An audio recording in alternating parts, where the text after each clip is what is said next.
Peut-on garder sa lame cachée jusqu'à la nuit même où elle choisira de frapper?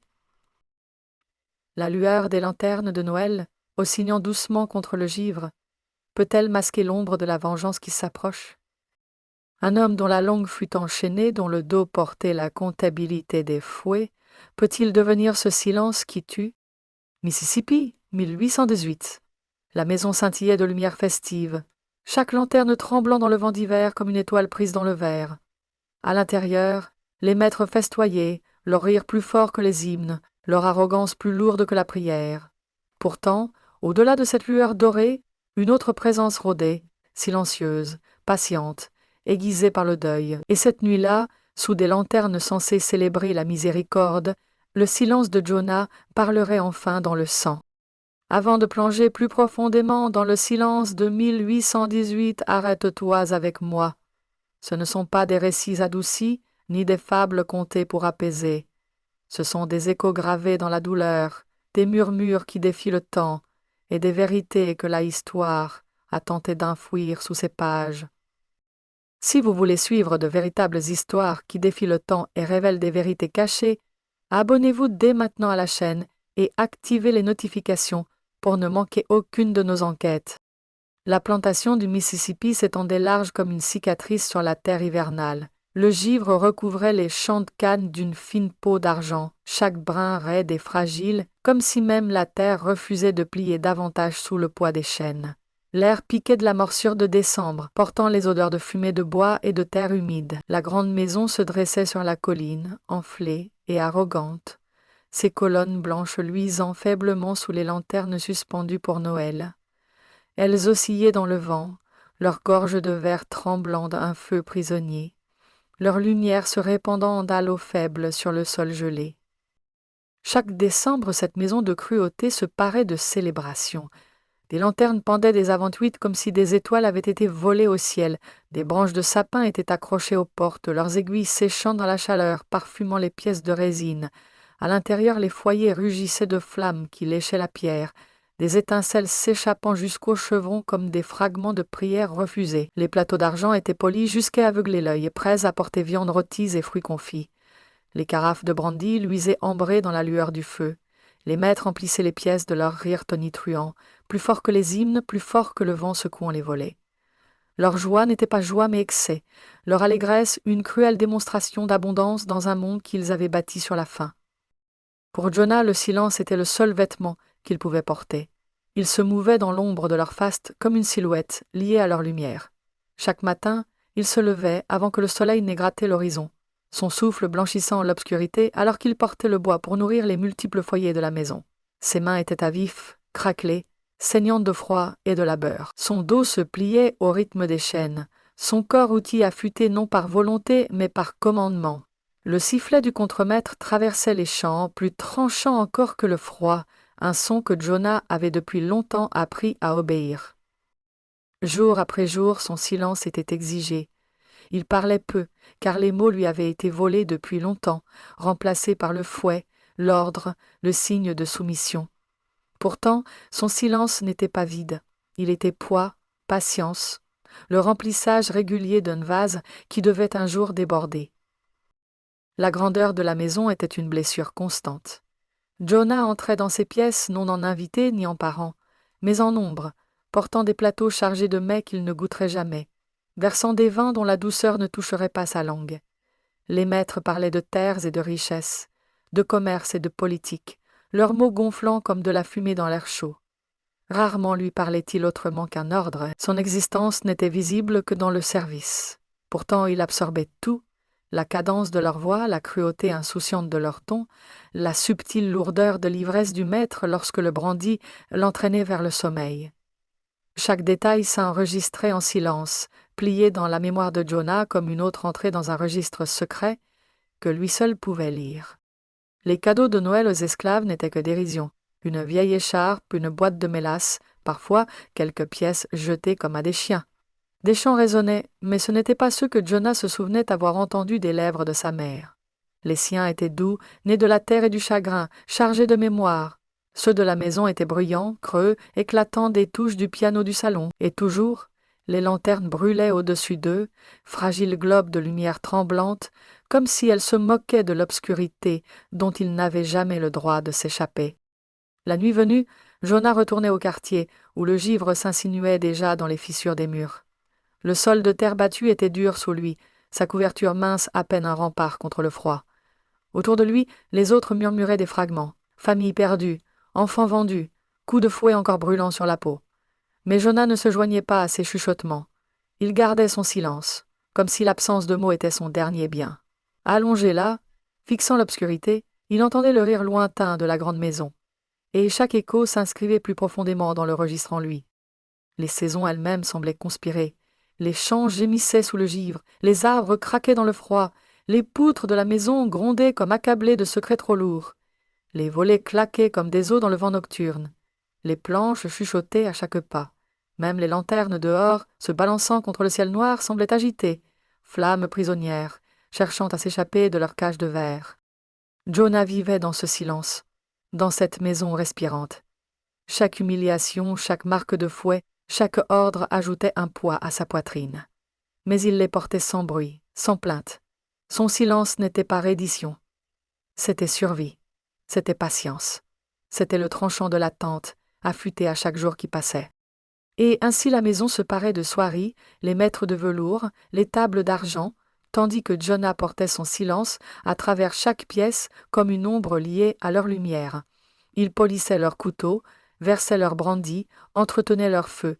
Il absorbait leurs rires, leurs insultes, leur cruauté négligente.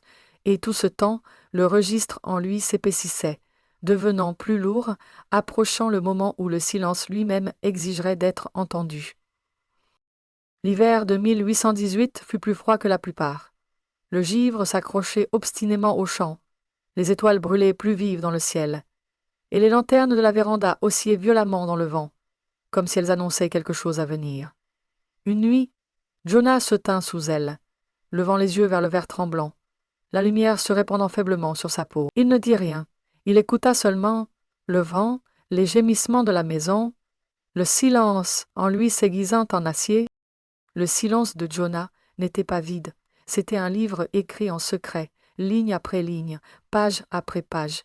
Chaque coup de fouet, chaque insulte crachée à travers la salle à manger, chaque nuit de faim alors que le rire rugissait dans la maison du maître, voilà ses écritures.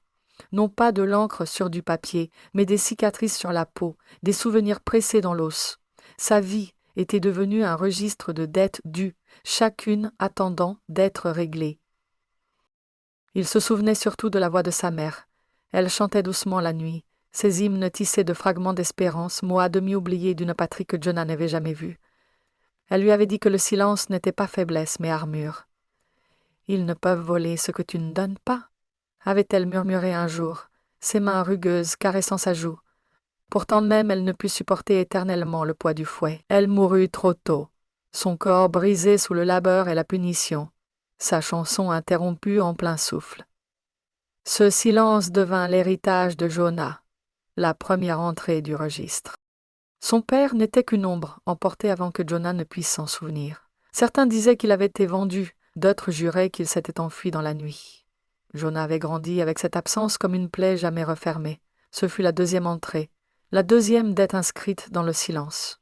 Ses sœurs aussi avaient été à Archer, vendues une à une. Leurs cris résonnaient encore aux oreilles de Jonah, longtemps après que leurs pas se furent effacés. Il ne les revit jamais. Le registre s'alourdissait de leur absence. Les cicatrices sur le dos de Jonah étaient les pages du registre. Chaque marque, gonflée sur sa peau, s'était durcie en souvenir. Le contremaître les appelait autrefois marques de discipline, mais pour Jonah elles étaient des décomptes de cruauté, chacun réclamant son remboursement. Il n'oubliait jamais leur brûlure, la façon dont son corps se cambrait sous la morsure du cuir, l'odeur de son propre sang se mêlant à la poussière. Chaque cicatrice était un chiffre inscrit dans le silence, gravé là où nul ne pouvait l'effacer. Mais le silence de Jonah n'était pas seulement chagrin, c'était patience. Il observait quand les autres détournaient le regard. Il apprenait les rythmes de la maison, le moment précis où les bottes du maître traînaient d'ivresse, le grincement de la 7e marche de l'escalier, le tintement des clés laissées trop négligemment la nuit. Il gardait ces détails comme des écritures secrètes dans son registre. Rien n'était perdu. Même l'humiliation devenait combustible. Il se souvenait des rires à ses dépens, des plaisanteries comme s'il était invisible, des moments où on l'obligeait à s'agenouiller devant les invités, réduit à être à la fois propriété et divertissement. Chacun de ces instants, il les pliait dans le silence, dans le registre qui gonflait derrière son immobilité. La nuit, quand les murs de la cabane claquaient sous le vent et que le sol de terre appuyait contre ses os, Jonah fermait les yeux et récitait le registre en silence, et l'absence de sa mère, l'ombre de son père, les cris de ses sœurs, ses cicatrices, sa faim, son humiliation, son silence. Encore et encore, il les comptait, comme un prêtre récitant ses prières, comme un comptable équilibrant ses comptes. Il les murmurait non par des mots, mais par son souffle, par la mémoire, par une rage qui ne brûlait pas au dehors, mais se repliait au dedans, s'affûtant quelque chose de plus dur que l'acier. Le maître ne soupçonnait rien. Pour lui, Jonah était docile, obéissant, brisé dans la soumission.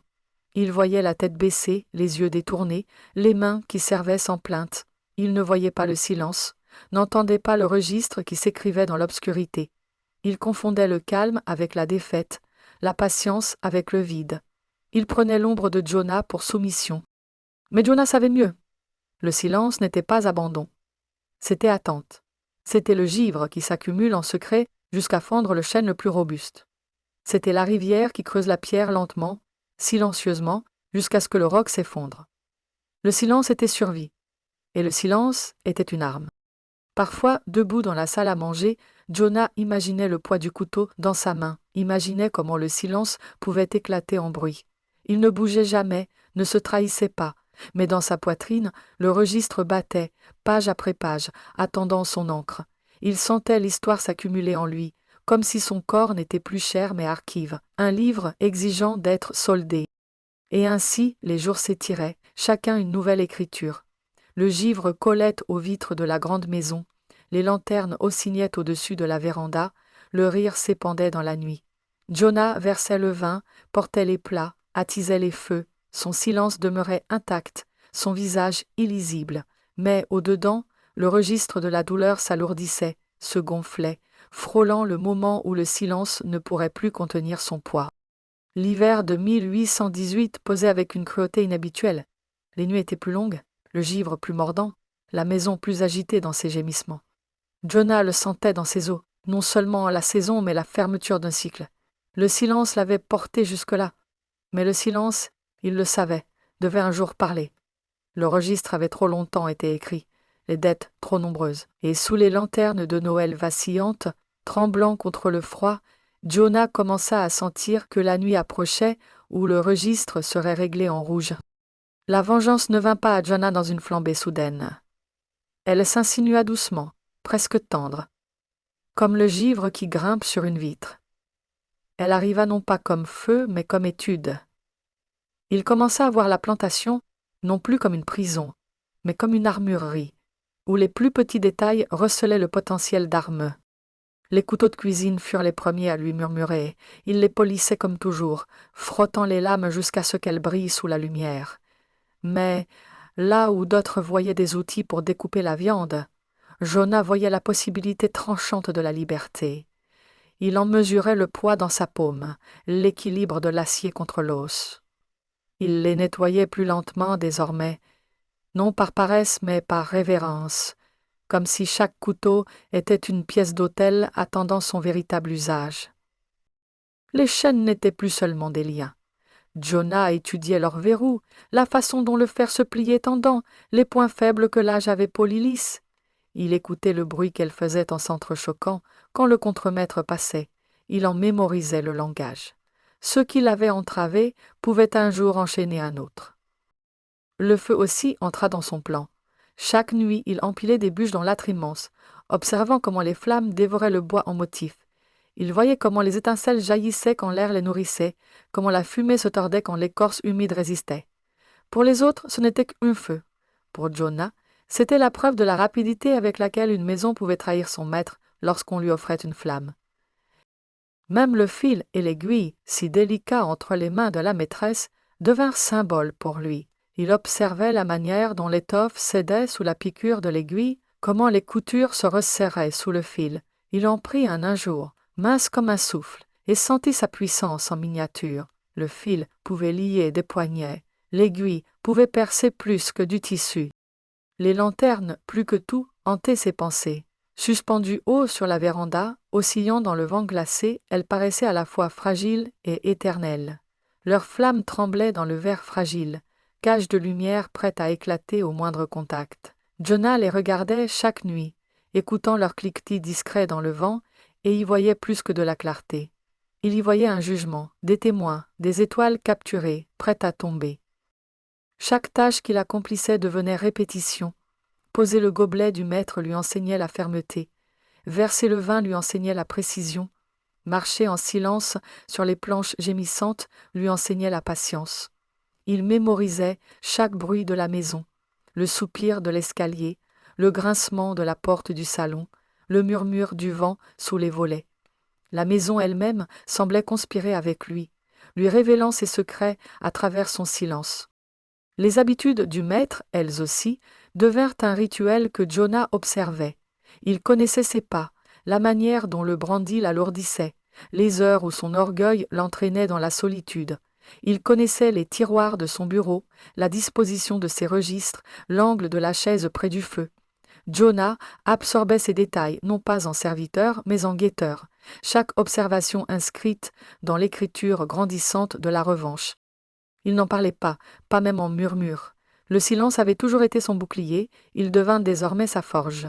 Dans la cabane, la nuit, tandis que les autres sombraient dans un sommeil incertain, Jonah restait éveillé, les yeux fixés sur les chevrons.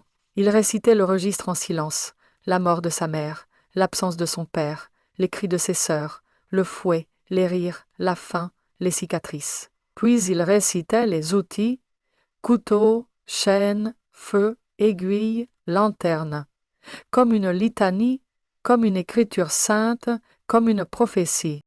La patience était son allié, il ne se précipitait pas, il savait que la vengeance exigeait un rituel, elle exigeait l'affûtage lent du silence en l'âme.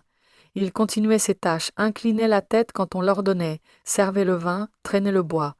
À l'extérieur, il était inchangé, obéissant, calme, inoffensif. Mais à l'intérieur, le silence n'était plus endurance, c'était tempête. Décembre enfonçait plus loin son froid et Noël approchait. La maison gonflait de convives, de rires, de musique. Les lanternes se multipliaient, leurs lueurs s'étendant sur la véranda comme une constellation fausse. Jonah les observait en passant, leurs flammes tremblant dans le verre, et sentait le poids du registre basculer. Il ne savait pas la nuit exacte, la vengeance ne révèle pas toujours son heure, mais il savait que ce serait bientôt. Il le sentait dans la façon dont le vent secouait les volets, dans les motifs de givre sur les vitres semblables à des cicatrices. Il le sentait dans sa poitrine, là où le silence l'avait porté si longtemps. Les outils étaient prêts, la maison était prête, le registre était prêt, et Jonah lui-même, affûté par le silence, était prêt. L'hiver de 1818 n'était plus une saison d'attente. Il était devenu une saison de jugement. La veille de Noël arriva sous un ciel figé d'étoiles glacées. L'air sentait le pain et la fumée, et la chair rôtie déversait son parfum à travers les vastes couloirs de la grande maison. Les lanternes tremblaient dehors, leurs flammes vacillant contre le givre, chacune comme un œil inquiet. À l'intérieur, le rire claquait comme des chaînes de son, résonnant dans la salle à manger, rebondissant contre les chevrons, plus fort que les hymnes, plus fort que les prières. Jonah se mouvait parmi eux comme toujours, silencieux comme une ombre. Il versait le brandy, remplissait les coupes, portait des plats lourds de volailles rôties et de pommes sucrées. Ses mains ne tremblaient pas. Ses yeux ne s'élevaient jamais plus haut que la table. Pour les maîtres et leurs invités, il était invisible. Pour Jonah, chaque pas était mesuré, chaque instant un battement de cœur dans le compte à rebours du silence. La voix du maître, alourdie par le vin, s'éleva au-dessus des autres. Il parlait de sa richesse, de ses terres, de son pouvoir sur des corps et des âmes. Il appela Jonah une fois pour remplir sa coupe et rit de la fermeté de la main de son serviteur. Jonah s'inclina, écouta, enregistra, chaque mot un trait de plume de plus dans le registre qui désormais débordait. La nuit avançait, et comme toujours, le maître quitta la salle pour se retirer dans son bureau. Il emportait un registre gonflé de comptes. Profit, non. Dette. Ses bottes traînaient légèrement sur le talon gauche, comme Jonah l'avait mémorisé. Le feu du bureau luisait orange derrière les vitres. Les ombres y frémissaient comme des fantômes agités. Jonah suivit.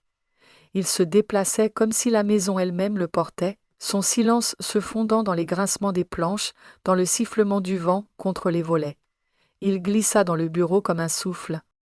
Le maître, avachi dans son fauteuil, brandi au coude, papier étalé devant lui, murmurait des chiffres, des noms écrits dans le langage de la possession. Sa gorge, empourprée d'alcool, brillait faiblement à la lueur du feu. Jonah l'observa depuis l'embrasure, la lueur de la lanterne dehors, frappant faiblement le bureau comme un jugement. Le couteau que Jonah portait n'était pas soudain. Il avait été poli maintes fois sous sa main. Ce soir, il n'était plus acier, mais écriture, conclusion d'un livre trop longtemps en cours. Il avança, et la maison sembla se taire. Même le vent s'arrêta un instant, comme si le monde lui-même retenait son souffle. Le maître se retourna surpris, ses yeux brouillés par le vin. Sa bouche s'ouvrit, mais avant que le son ne s'en échappe, le silence de Jonah frappa. Le couteau trancha sa gorge en un seul geste, aussi fluide que de verser du vin dans une coupe. Il n'y eut ni cri, ni hurlement, seulement un souffle humide, un gargouillis brisé. Le sang se répandit sur le bureau, imbibant les registres, effaçant les chiffres entraînés rouges. Le feu craqua plus fort, comme un soupir de soulagement. La lanterne dehors se balança violemment, son verre cliquetant, la lumière éclaboussant les murs. Le corps du maître convulsa, ses mains griffant l'air un instant, puis s'affaissa, inerte, sur ses livres. Sa richesse, son pouvoir, son orgueil, tout noyé sous le silence délivré par Jonah. Un instant, Jonah demeura immobile, le couteau dégoûtant dans sa main, sa respiration régulière. La maison gémit dans ses os profonds, comme si elle aussi avait senti la lame. La lanterne dehors éclata, le verre chutant dans la neige, sa flamme étouffée d'un souffle de fumée. Le silence qui suivit fut immense. Ce n'était pas le vide, mais l'accomplissement. Des siècles de patience avaient parlé en une seule entaille. Le registre était équilibré, le silence brisé.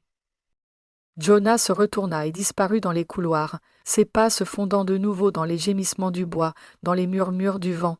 Derrière lui, le maître gisait effondré, sa gorge un registre rouge sur la page d'un Noël. Les lanternes dehors oscillaient désormais furieusement, leurs flammes tremblantes comme des témoins incapables de fermer les yeux. La maison ne s'éveilla pas dans des cris, elle s'éveilla dans des murmures. Avant l'aube, les domestiques s'aventurèrent dans le bureau et trouvèrent le maître affaissé sur son bureau, la gorge béante, le visage figé dans la stupeur. Le feu avait baissé, l'odeur du fer emplissait l'air. Le sang avait séché sur les pages de ses registres, les chiffres effacés en larges taches cramoisies. La lanterne dehors pendait en éclats, son verre éparpillé dans la neige, sa flamme morte. Ils ne crièrent pas, ils ne s'enfuirent pas, ils restèrent immobiles, leurs regards se croisant un instant avant de retomber. Personne ne prononça le nom de Jonah, personne n'en eut besoin. Le silence était son linceul. À midi, les voisins arrivèrent, appelés par les lamentations de la maîtresse. Son mouchoir de dentelle était détrempé, tandis qu'elle gémissait de démons, de voleurs, de la colère de Dieu surgissant prévenir. Elle jurait que son mari avait été pieux, que la maison avait été bénie par la prière, que seule une main d'en haut pouvait frapper ainsi. Ses paroles se répandaient comme des éclats de verre, tranchantes mais vides. Le visage du contremaître n'avait aucune certitude. Il arpentait le sol avec un air qui trahissait un savoir qu'il n'osait nommer. Il avait toujours su que le silence n'était pas le vide, mais l'attente. Désormais, chaque bruit de la maison l'effrayait. Il sursautait au claquement des volets, au grincement des planches, au sifflement du vent dans les fentes. Le souvenir de la tête baissée de Jonah le hantait plus que n'importe quel cri.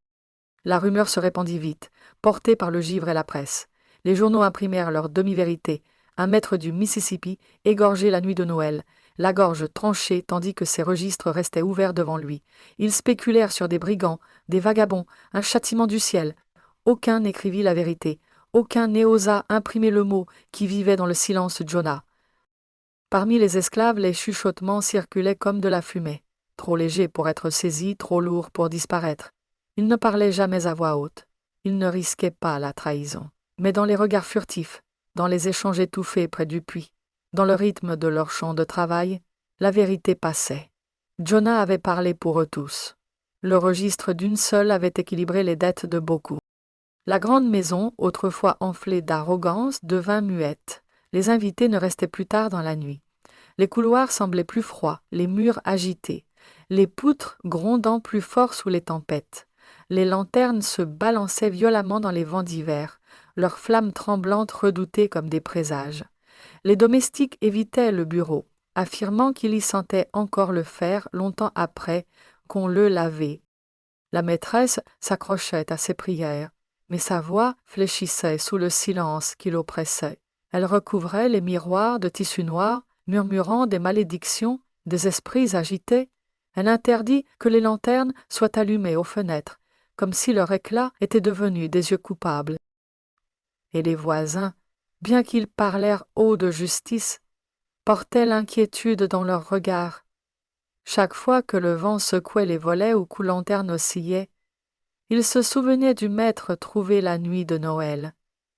Ils baissaient la voix le soir, comme si le silence lui-même était devenu dangereux. Quant à Jonah, il avait disparu. Certains disaient qu'il avait fui vers le nord, englouti par les rivières et les bois, avalé par l'obscurité. D'autres juraient qu'il avait été pris et enterré sans nom sous le givre. Nulle preuve, nul corps, nulle certitude. Il n'existait plus qu'un silence. Son absence devint plus puissante que sa présence n'avait jamais été. Et ainsi, les chuchotements remplacèrent les faits, et le silence remplaça le témoignage. Ce qui avait été un acte unique de vengeance devint quelque chose de plus grand, d'intouchable. Une histoire prit racine dans la terre, dans les maisons, dans le souffle de ceux qui la portaient. Jonah n'était plus seulement un homme, il était un écho. Le temps passa, et pourtant le silence de cette nuit ne s'effaça pas. Il persista dans les poutres de la maison, dans le givre des champs, dans la façon dont les lanternes vacillaient violemment chaque décembre, comme si elles se souvenaient encore du moment où leur verre avait éclaté. Les voyageurs parlaient du domaine à voix basse. Ils disaient que Noël y était maudit, que les lanternes refusaient de brûler droit, qu'une courant d'air plus glacial que la saison elle-même hantait le bureau où le maître était mort.